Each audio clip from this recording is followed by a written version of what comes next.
तो जब मैं इस फिल्म को देख रहा था ना, तो इस फिल्म को देखते हुए मुझे murder on the Orient express की याद आ गई। हालांकि मुझे पता नहीं है कि आप में से कितनों ने वो फिल्म देखी है या नहीं, पर मैं आपको हाईली रिकमेंड करूंगा कि अगर आप इस फिल्म को देखने की सोच रहे हो ना, तो प्लीज़ पहले उस फिल्म को ज़रूर देख लेना। उसके बाद ही इस फिल्म को देखना, तो आपको क्लियरली समझ में भी आ जाएगा कि कौन सी फिल्म बेहतर थी और आपको कौन सा नहीं देखना चाहिए था। और हालांकि ये सब बातें तो खैर जो भी हैं, पर मुझे इस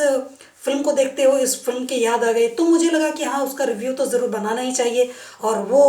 रिव्यू का लिंक आपको ऊपर आई बटन पे मिल जाएगा, तो आप चाहो तो उसको भी देखकर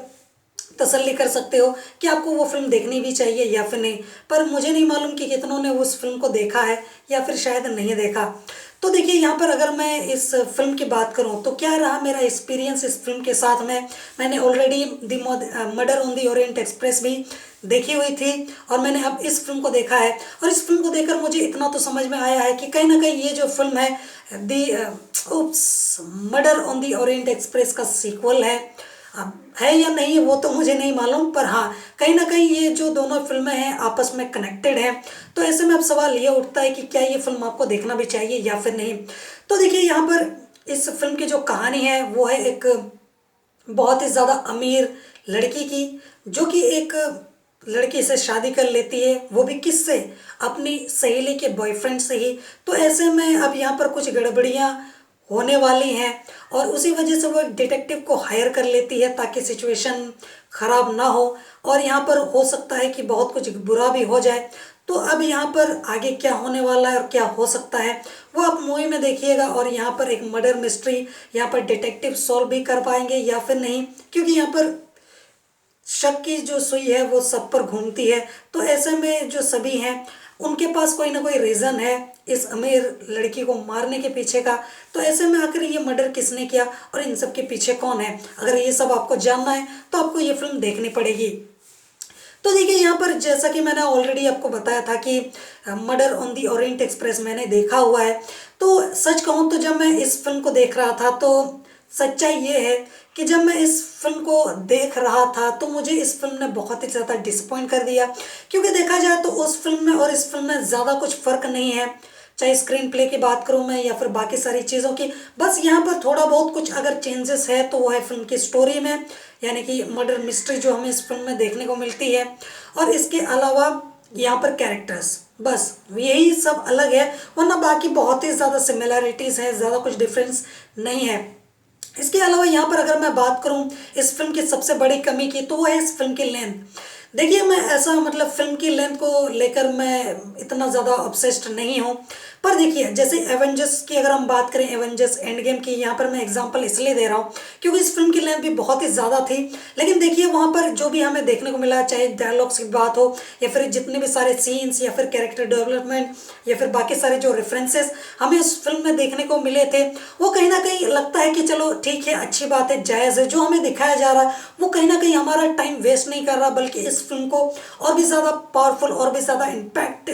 देने का यहाँ पर काम कर रहा है, जिससे हम और भी ज़्यादा अच्छे से मूवी के साथ कनेक्ट हो जाते हैं और हमको मूवी देखने में और भी ज़्यादा मज़ा आता है। वो जो लेंथ बढ़ रही है, फिल्म लेंदी हो रही है, वो डिसएडवांटेज बनने के बजाय एक पॉजिटिव साइड में चला जाता है। लेकिन यहाँ पर उसका उल्टा है, ये फिल्म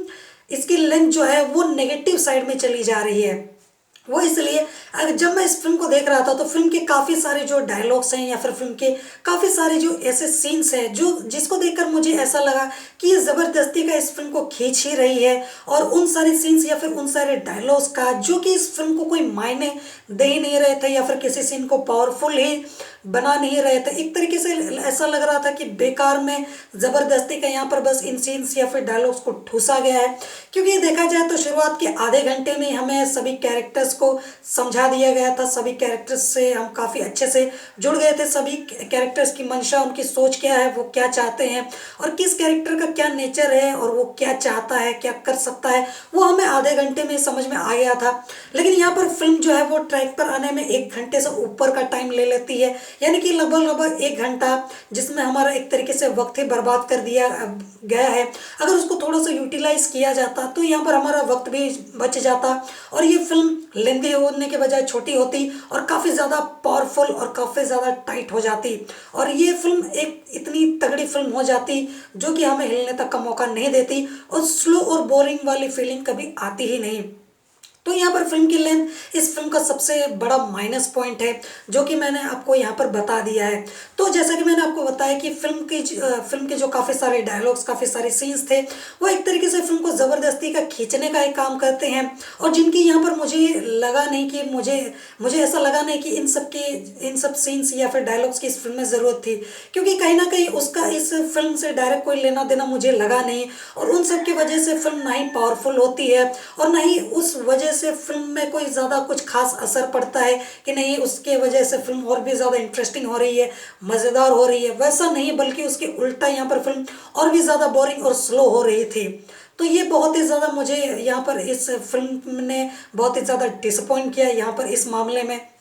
हालांकि यहाँ पर फर्स्ट पार्ट में भी कुछ वैसी ही बातें थी, ठीक है, लेकिन यहाँ पर बात ये है कि फर्स्ट पार्ट जो है वहाँ पर हमें काफ़ी सारी चीज़ें बहुत सलीके से दिखाई गई हैं और वहाँ पर बेकार में हमारा टाइम वेस्ट नहीं किया गया है, तो उसी वजह से मुझे फर्स्ट पार्ट काफ़ी ज़्यादा पसंद आया था। लेकिन सेकंड पार्ट में इधर उधर की चीज़ें दिखाकर यहाँ पर टाइम वेस्ट हमारा किया गया है, तो ये मुझे थोड़ा सा डिसअपॉइंटिंग यहाँ पर लगा है इस मूवी में और वही कहीं ना कहीं मूवी का मज़ा मतलब एक तरीके से ख़राब कर देता है। हालांकि यहाँ पर जिस तरीके से मर्डर मिस्ट्री जो रिवील होती है, हालांकि यहाँ पर सच बताऊँ तो ये मेरे साथ पहली बार हुआ है कि मैं किसी मर्डर मिस्ट्री को यहाँ पर मूवी देखते देखते ही सॉल्व किया है मैंने, वरना ज़्यादातर तो ऐसा ही होता है कि मैं मूवी देखकर ख़त्म करता हूँ, तब जाके जब मिस्ट्री खुलती है तब मुझे समझ में आता है कि हाँ भाई कल्प्रिट असल में ये था। तो मैं जब मूवी देख रहा था तो मैं खुद से प्रेडिक्शन कर रहा था और मैं यहाँ पर जो अपने